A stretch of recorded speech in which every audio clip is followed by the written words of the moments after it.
Flows on atomic, I'm starting fires through poetry. The heart's out, staying loyal, no falling out. And if you step into the court, be ready, we ballin' out, yeah.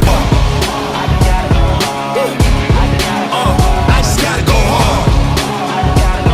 Go hard, go hard, go hard.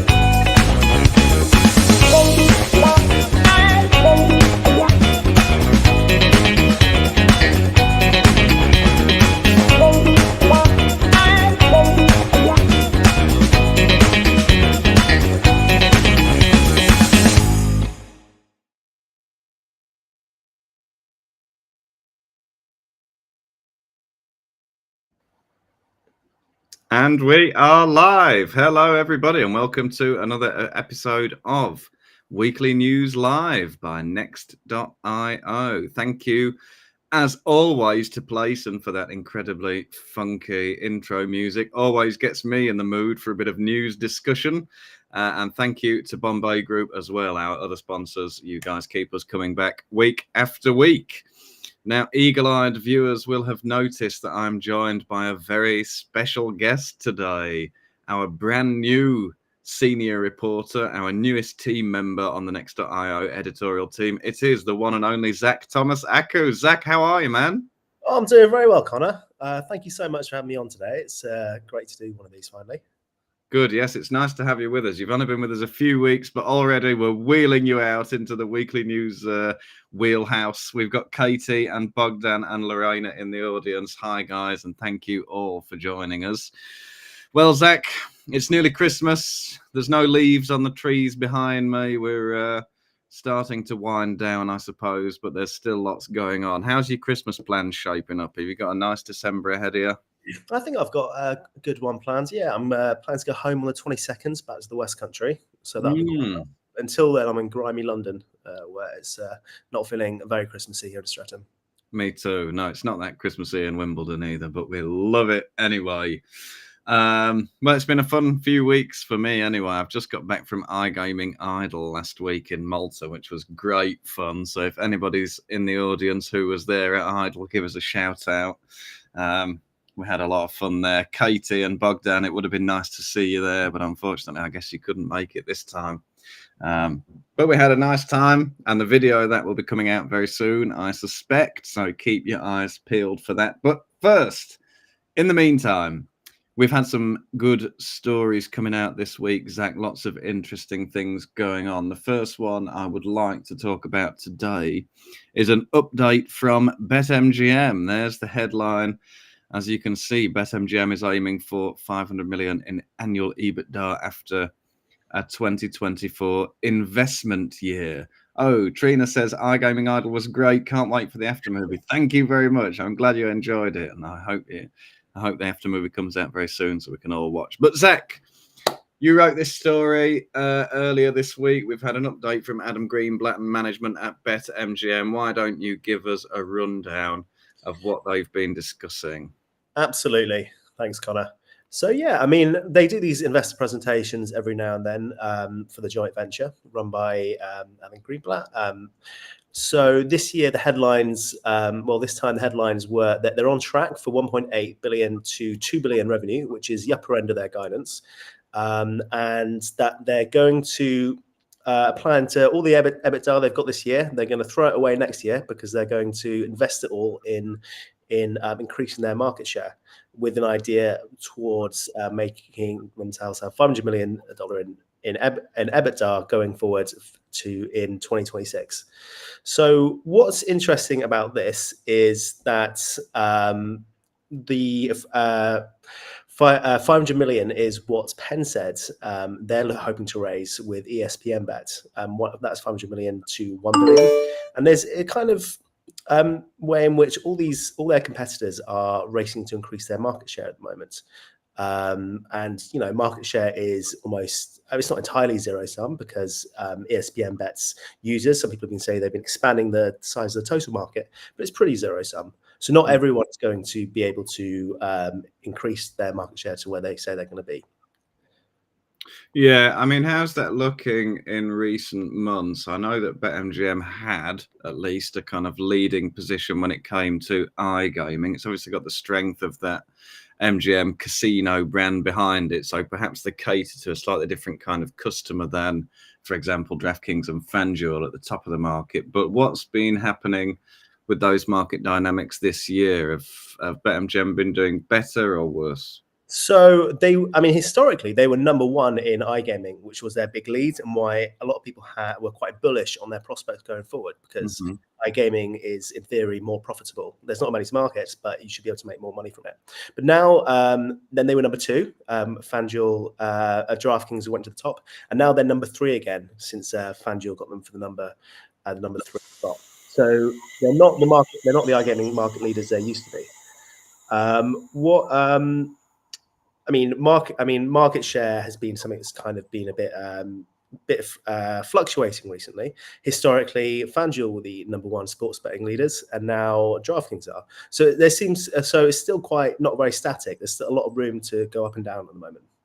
Yeah, I think DraftKings as well has been performing really well. Their shares have been performing really well in recent years. I remember back when they were $11, and I did think to myself, man, that's a buy. But I didn't buy any.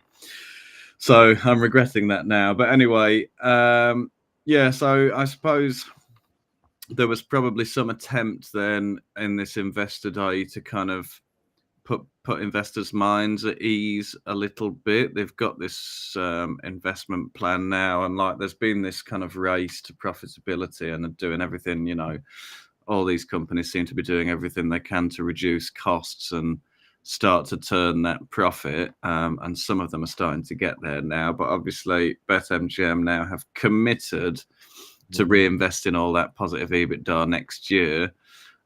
So where is that money gonna go? Yes, there you go. So Keith says in the comments there, Keith Laidlaw, thanks for joining us. Didn't BetMGM say about a year ago that they were focusing on profitability, as in not chasing market share? Seems like a 180. What do you think about that? Well, there's been conflicting things said on what BetMGM are going to be investing. So for example, they're saying right now that they're going to be investing 500 million. They're going to be investing a bunch of money with a view to have long-term EBITDA going for 500 million by 2026. But will they be able to stop investing at that point? Like, their competitors will still be investing in 2026. The idea that you could do this one big investment year and then kind of like rest on your laurels going forward seems a little bit suspect to me, because there's like that people will be investing. But in terms of what specifically they're going to be investing on this time, they said their strategy has three pillars. One, enhance their product offering, which is often the secret sauce in gaming. Two, take advantage of its omni-channel advantages in Vegas. Tapping in on MGM being a big Vegas tempo. And number three, a data-driven customer acquisition and retention strategy, which is, that's them just trying to, acquire more users. Yeah. So, well, it sounds a bit vague so far. Have they given any detail on what that strategy might actually look like? Sure. So in terms of their product improvements, they're going to be integrating Angstrom Sport, which is the Entain acquisition from July this year, that focuses on modeling, forecasting, and data analytics. So this will be like improving their same game parlay offering, basically, which I think is something where they've fallen behind their competitors who actually have quite advanced offerings now. So they're going to be saying, they say they want to have an enhanced same game parlay, same game parlay plus, as well as new live SGB products. So that's so that's what they're doing on the sports side.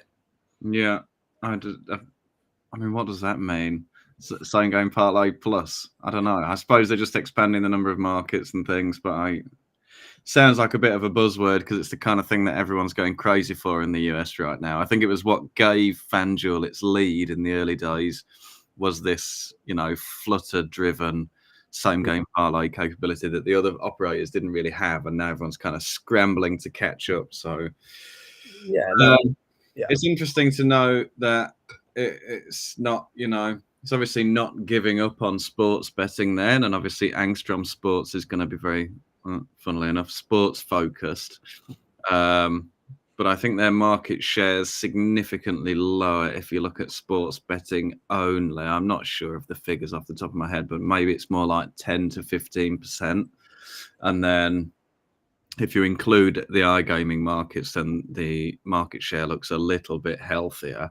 So maybe that will kind of work out in terms of being able to leverage that land-based audience. But I don't think it's something that we've really seen properly executed yet. Omni-channel is one of those buzzwords that we hear a lot.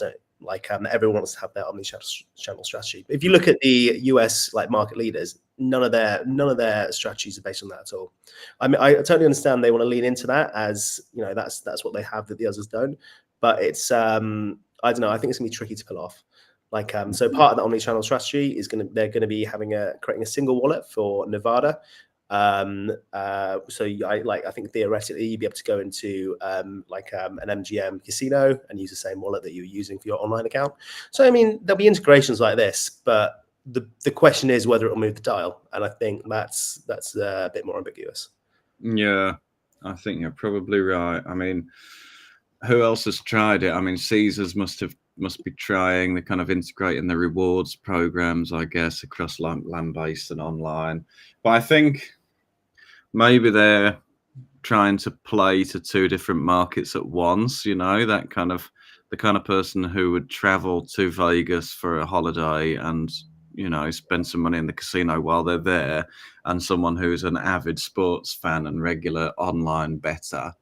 They don't see, it's not immediately obvious to me that there's necessarily much overlap there. It seems like quite different propositions. So the question is how much strength does something like that actually offer a brand? Well, I suppose, I mean, you've got to remember there's huge money in land-based. Macau makes an awful lot of money. Las Vegas Sands is still the most valuable gambling company in the world by market cap. And there's a reason for that. You get the whales, you get big spenders. So I imagine the theory of the case is they want to get those kind of people on the app. But I mean, is the kind of person who goes to Vegas and spends $100,000 the same kind of person who'll spend that on an online app? Maybe it is. I don't know, but that's the question.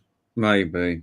If I were to guess, I'd say that those people are still using the unregulated bookies, to be honest. But I don't know. That's pure conjecture of my part, Zach, and you know that we don't like to do too much conjecture if we can avoid it.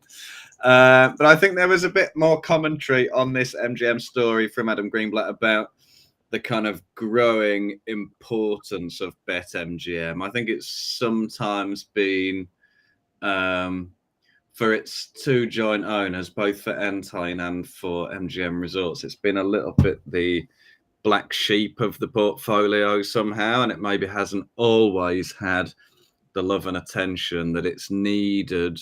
Maybe that's not fair to say, but that's how it certainly has looked at certain times. But I believe Adam kind of reasserted that importance of the brand to the companies, didn't he? Yeah, I mean, he was fielding a question from an investor about, troubles in the joint venture. Because I think most of the industry is familiar with the psychodramas that have characterized the relationship between Entain and MGM. So he's trying to reassure investors and say, everything's okay. So what he said is that it is now a strategic limb of both companies. What he means by that is it's really important. I mean, think of all the companies that tried and failed to make a significant dent in the US, in the US gaming. It's really, really hard. Most people don't do it, and so the fact that they have done it is great. I mean, and that bodes very well for the future. I mean, and I think in that investor letter that was sent, the name escapes me of the particular investor right now. But they said in that letter that Entain have two important things. One is a network of brands around the world in local markets where they have leadership positions. That's number one. But number two is BetMGM. It's as valuable as the rest of it put together. Yeah, I think sometimes when we talk about market share in the US, we can lose sight of just how big a market it is. Have they set a target for market share? Did they say 20 to 25%? Yeah, 20 to 25%. I've seen an analyst say that's relatively realistic. I mean, it's not totally out of the case. But my sense is that with the competition heating up, with Bet365, with Fanatics, with ESPN Bet, with DraftKings and FanDuel both looking to invest in their products, that it's going to be hard. And I mean, and this is an admission that will be hard. Like it's going to be a huge investment next year, and so they're going to be hoping to like get through it. Yeah. Well, I suppose we'll wait and see. But I think we had another story this week, actually, that kind of ties in quite nicely with this. And I think it's worth mentioning about Entain. So BetMGM and indeed all of Entain's brands in regulated markets are going to become increasingly important. So we're going to come to that NeoGames story in just a few minutes. But first of all, what was the news today? This was another story that you wrote up for us, Zach. Yeah, so this is the Entain deferred prosecution agreement, which is, I mean, it was first, Entain first revealed that this was a thing that was going on back in 2020. And it was about a HMRC probe into their into bribery allegations that they were doing in the Turkish black market. Yeah. This was back when it was GVC Holdings, and so it's between 2011 and 2017. I mean, it's a big deal because it's first of all, it's a lot of money. But what makes it important in terms of BetMGM is that the Entain have agreed with the Crown Prosecutional Service that they will exit unregulated markets. They have 12 months to do so. And that includes regulating markets, which in this case is Brazil, Chile, Peru, and Mexico. And so they have 12 months to do it, and with an option of extending for another 12 months if they can make a case that regulation is around the corner. So, I mean, what's quite funny about this is in January, Entain made a big song and dance of it was going to exit unregulated markets as a sort of noble thing it was doing. And sort of this is us being sustainable. What it looks like now is this was something that was forced upon them by prosecutors. So not quite as noble as they were trying to make out at the time. Yes, I'm pretty sure they put their own spin on that and made it look like they were being very charitable and nice. But yeah, the Crown Prosecution Service has demanded. So it's curious, isn't it? Because usually you would think this sort of thing would go through the UKGC and not through the Crown Prosecution Service. But well, I mean, the GC, I mean, it's important and it's a big regulator, but the scales are totally different. I mean, the biggest fine in GC history was about like £17 million, right? This is a £610 million. This is more the kind of scale you get with like the big teeth regulators, people more like the Financial Conduct Authority, those kind of guys. Yeah.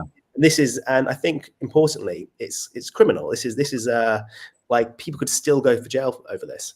I mean, in the DPA itself, it said that this covers the company itself, not any current or former directors. So if I was in senior management of GVC between those years, 2011 to 2017, I would be seeking like legal counsel. This because you're not protected by this. And I think Regulus made the point today that it seems likely that there could be prison sentences for this. Wow. Yeah, lots to look out for there. And I'm just looking at the story now.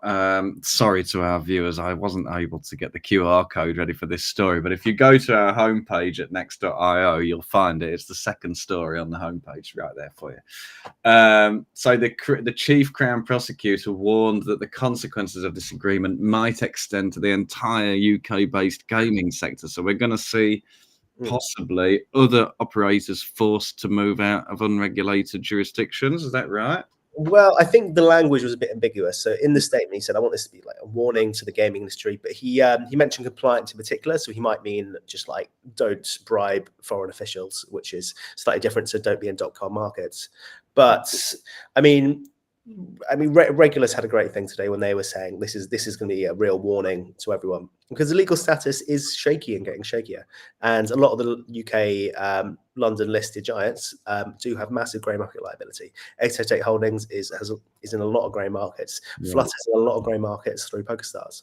So it's this if companies are scared that this could happen to them too. Then well, maybe they should be, because who knows what the legal regime will be in the future. Yeah, I mean, we've already had a review started into 888 and everything that's gone on there. they had problems with the VIP programs in the Middle East, didn't they? So all these kind of unregulated markets are starting to see the consequences. I think we've updated our QR code, I've been told by our producer in the background, so you can check out that Entain deferred prosecution agreement story in all its glory. That was published just this morning by Zak. Yeah, well, I don't think anything is really finally decided yet. I think these are stories that we're going to definitely be keeping an eye on for the months and who knows, possibly even years to come. We'll keep an eye on what happens with Entain. But obviously, one of the key markets that was mentioned, and you said so they've got 12 months to exit any unregulated markets, but they can extend that by another 12 months. If it seems that regulation is around the corner. Now, that's something we've been saying about Brazil for 5 years now. So I don't know whether they'll be able to convince the Crown Prosecution Service that regulation is coming in Brazil, but it does appear to be closer than ever. So yeah, I mean, you'll be praying right now if you're Entain that the recent delays to the vote in the Senate, bring the gaming bill forwards, that these are just like a blip and basically regulations around the corner, because things have fallen apart totally before. You got to remember back in December 2022, like Bolsonaro, all he had to do was give it a signature, and that would be regulated sports betting in Brazil. But he chose not to, and that meant that through years of work, 4 years of work, totally up in the air. I mean, I would be quite optimistic if I were them, because right now the government are behind it. iGaming seems to be the sticking point. But there's no reason you couldn't just go ahead with a straight OSB bill. So I mean, I think it's not a huge risk in Brazil necessarily, but yeah, you'll definitely be keeping a close eye on it. Yeah, I think Entain will feel the pain if they have to exit that market just before, or what seems to be just before, the regulation comes in. But I think even within the next 12 months, probably we'll see significant progress. So there's actually a vote which has just been postponed till next week, till the 10th of December, in Brazil's Senate, which is its upper house of the Brazilian Parliament. And then after if it gets approved by the Senate, then it goes back to the House of Representatives for a further approval, final approval. Yeah, it'll go to the Chamber of Deputies, which is Brazil's lower house, and then at that point, I mean, you have to. I mean, I can't talk too expertly on this, but I think after that it goes to the president. And since the government has been the driving force behind this recent push, then I think most people think it would be quite unlikely for them to veto it at this stage. But you know, it's Brazil. There's lots of moving parts. Yeah, it's failed before. It has failed before. Fortunately, the current president, Lula, I think, is actually something of a driving force behind this at the moment. I'm sure if it's in the Senate now, that means it's already been through the Chamber of Deputies once. I'm sure if it gets through the Senate and comes back, then that will be the next step. I say I'm sure. Of course, I have no idea, so we'll see. But it's been a rocky road for Brazil, but hopefully, for everybody looking to get into that market on a regulated basis, it is coming up shortly. Well, I think that was a nice rundown of our latest story about BetMGM and Entain and Brazil, and we rolled it all into one nicely. We've got another big story this week. Aspire Global and NeoGames are kind of locked up in a couple of different legal battles at the moment. So we've had some legal challenges brought forward against NeoGames, which relate to previous M&A activity of Aspire Global. You're going to have to bear with me on this one because it's a little bit convoluted. We've all seen what happened. So Aspire Global bought BtoBet and sold its B2C operations to Esports Technologies, which is now called eBet. And then Aspire got bought by NeoGames, and then NeoGames got bought by who? Can't remember. Oh, God. Aristocrat, that's it, yeah. Yes. So, yeah, it's just been like an M&A, hurricane. It's been one deal after another. Anyway, 2 legal challenges have been brought against NeoGames now as the owner of Aspire Global because of some dealings that went on when Aspire Global was still an independent company. So the first one is from the founders of BetaBet or BTOBet. I think they say BetaBet. And that was bought bought by Aspire in October 2020. But now the co-founders, Alessandro Fried and Igor Lestar, have brought legal proceedings against Aspire Global and accusing Aspire Global of breaching the share purchase agreement that was part of that acquisition deal. So basically, the core of what they're saying is that Aspire Global agreed to pay certain earnout fees related to BetaBet's performance in the 2 years following the acquisition, but those were related to EBIT metrics, so basically profit figures. But they are saying that Aspire Global basically almost artificially inflated the costs that BetaBet had to pay for certain things, and therefore reduced the profit margin, reduced the amount of profit, and saved themselves from having to pay out those additional fees. So basically, Fried and Lestar have alleged that a series of business decisions made by Aspire Global negatively affected BetaBet's earnout EBIT, including spending costs that were beyond normal business operations and hiring a lot more staff than expected. They'd planned to hire something like 15 new members of staff, and they ended up hiring something like 60. Obviously massively increasing their costs. And yeah, the founders of BetaBet are accusing Aspire Global of doing that in order to basically avoid paying out. So they're claiming damages across 10 different areas, adding up to a total of 36 million euros. Now, obviously, that's one side of the argument. Aspire Global has set out its response. Aspire Global said, and I quote, "Unfortunately, after the share purchase agreement was concluded, it became apparent that the company's products, BetaBet's products, were not fully fit for purpose, that it was under-resourced and understaffed, and that not all of its business practices were sustainable, either in the markets in which it was already operating or the markets in which it was intended to operate post-acquisition." So they say, basically, well, we bought it and it wasn't as good as we thought it was, so we had to spend loads of money to make it better. And it said that the changes made were necessary for both the short and long-term success of the company. And it also said that one of the reasons it agreed to a deal structure, including the earnout consideration in the first place, was to ensure that it did not overpay for the business. And it was like, well, we did that so we didn't have to overpay for it. And guess what? We would have if we hadn't had that. So it was influenced by extremely bullish projections about BetaBet's future performance, they said.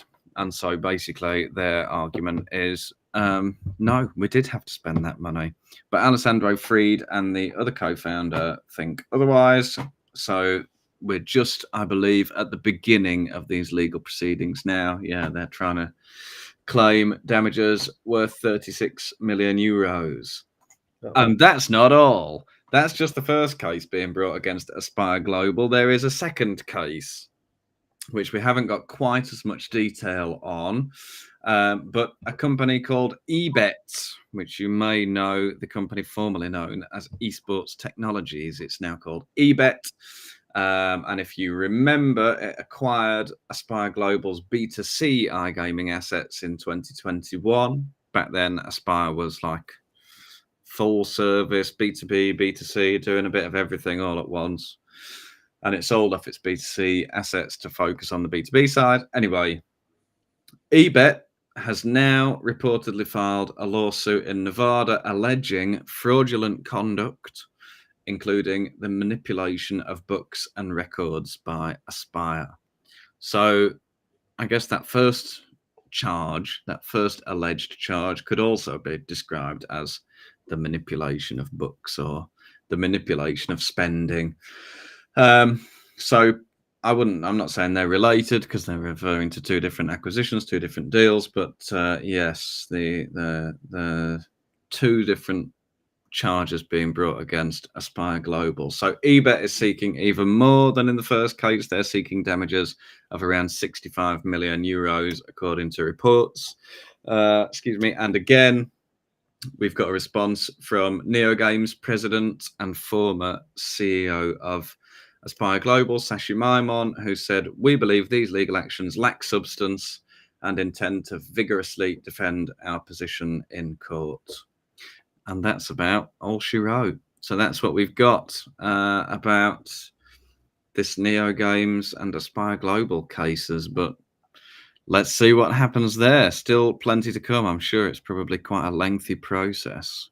Well, it's quite interesting, isn't it? I find it there's often a way these big M&A deals collapse into legal action, which is great for journalists because then they just write out what their issue with each other, instead of being able to try and wheedle it from people. Yes, well, sometimes it can be very, I don't want to say entertaining, but it can be interesting, to see these inner workings exposed in court documents and everything. But lots of accusations flying around. Aspire Global obviously vigorously defends its own position and says no. So it'll take a little while to work that one out, I'm sure. But yes, more detail as we get it. We'll keep you updated on these stories. Of course, we will be following them very closely. And I think, Zach, we've kept it short and sweet today, but I think that those are the biggest stories of the week. Any closing comments? No, well, it's just great to be on here for the first time. Yeah, thank you so much, Conor.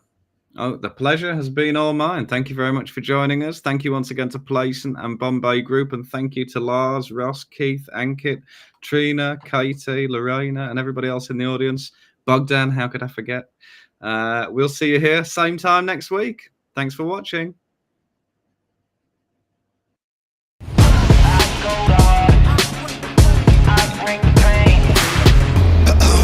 They ain't coming close to me. Flows on atomic, I'm starting fires through poetry. The heart's out, staying loyal, no falling out. And if you step into the court, be ready, we balling out. Yeah. I just gotta go hard. Go hard. Go hard. Go hard.